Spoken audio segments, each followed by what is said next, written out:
Okay, so Freudian by Daniel Caesar. Project came out in like 2017. Um, yeah, and it was fucking incredible.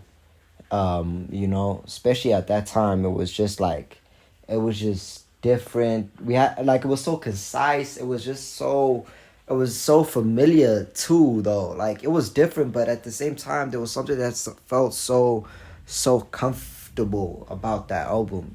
Like you had heard it a million times before, which made you want to play it a million times, which is probably what I and many of y'all did too.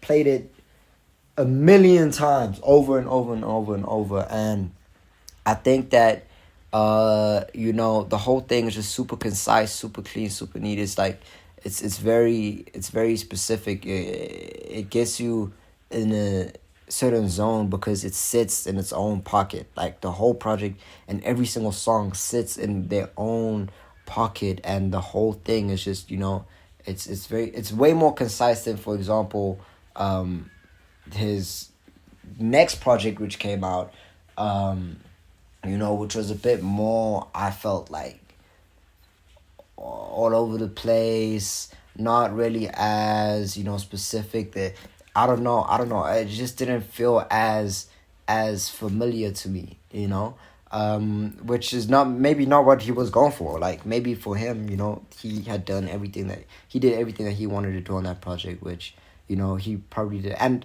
I'm not trying to say that was a bad project. I did enjoy that project too. Just that Freudian was more of like had more of a like a cultural impact, I feel. And yeah, that was a really good project. Looking back now though, in 2022, it's kind of like, I don't know, Daniel Caesar sort of fell by the wayside musically, but that's okay. That happens. That happens. Plus, from an artist like Daniel Caesar, I mean, I've looked at a lot of, like, his story, and like a lot of interviews and stuff about him, and he just seems like someone who is just here on this earth to fucking play his guitar and sing, and um I may be wrong with some details of the story, but from what I know, he left his hometown, he left his home city, whatever, boom, to go fucking sing and play his guitar. Like that's what he's here to do. And he told himself that, if this shit doesn't work out, then boom, I guess I'ma just die then. I'ma be on the side of the road, be that homeless man strumming that fucking strumming them strings and singing until I'm fucking dead. And if that's how I go out, then so be it. But I'm gonna do this shit. So I mean, looking at someone with that mentality, to see where they are now, to the point where we can say Daniel Caesar, and you know exactly who I'm talking about, and his music, and he actually made something that had an effect on millions around the world. I mean, fuck, that is astronomical success. Some people may not view it like that because they may be, pitting him against other artists, saying, he's supposed to be bigger, whoa, whoa, whoa. Boom, look, a lot of people don't make it as far as he already did. So he is successful. He's extremely, outstandingly, astonishingly successful, and he really did something that was special,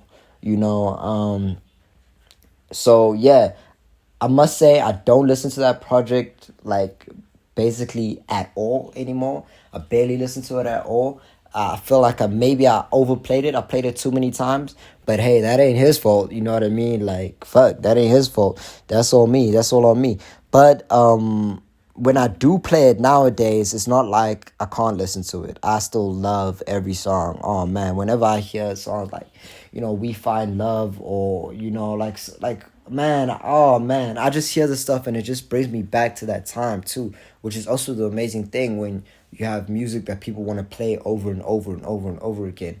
The music becomes like a vault for the memories of that time when the people are playing the music. And so now whenever I listen to it, it just takes me back to, you know, 2017, where I was, the type of person I was. It takes me back to those moments when I was actually playing that album and listening to those songs and falling in love with the music. And it's there's a nostalgic feeling about it now, which is actually incredible. That feeling that I had at first, where it felt like the album sounded so unique and yet so familiar, is now, off the first listen, is now actually what it is. The album is so unique. There is really nothing like it. Is like, even till this day. But at the same time, it's so familiar because I actually now have played those songs a million times. So, you know, my opinion on Freudian is that it's one of those like timeless ones. It's one of those like classics. It goes down like in the history books.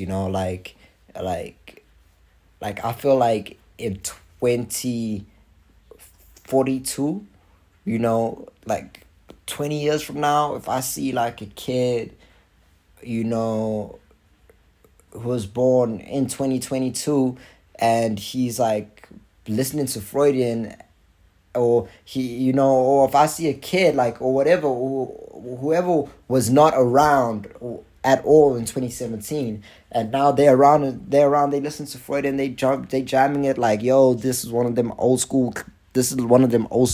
like albums or something. I'll be impressed, like, yo, man, that's some really good shit. And I can see people listening to Freudian for in 50 years from now for the first time and being blown away. It's really like one of those. So yeah, yeah, the whole project is just super concise, man. Like, that's the one thing, super concise, and it's just beautiful. It really, really, really is. And hopefully, man, Daniel's gonna come back with another one of them, and like, not the same thing, but just another one of them, like them special joints.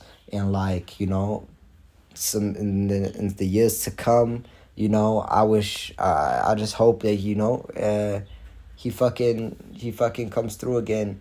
And if not, then that's cool too, man. He really gave us something special. I cannot emphasize that enough. He gave us something special, and that alone is something worth being proud of. So yeah, all the best to him. And yeah, I just wish for more incredible, amazing music.